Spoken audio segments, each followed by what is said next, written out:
ঘরটা হয়নি, ঘর ঠিক করো, বড় ঘরটা।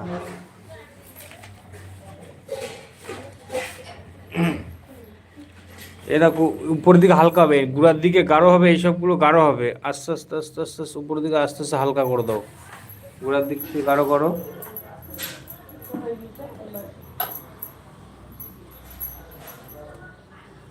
উপরের দিকে আস্তে আস্তে হালকা হয়ে যাবে। হ্যাঁ, প্রেশার, হাতের প্রেশার কমিয়ে দেবো উপরের দিকে যাওয়ার সময়।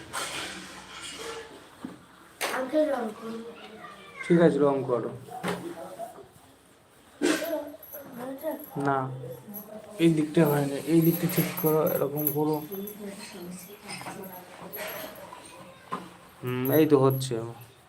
আর উপরের দিকে হালকাই হবে। হ্যাঁ, হলুদের ভাগটা বেশি হবে। নিচের দিকে আসো, নিচের দিকে ডিপ করো, নিচের দিকে ডিপ করো। ঠিক আছে, ঠিক আছে। এবারে এবারে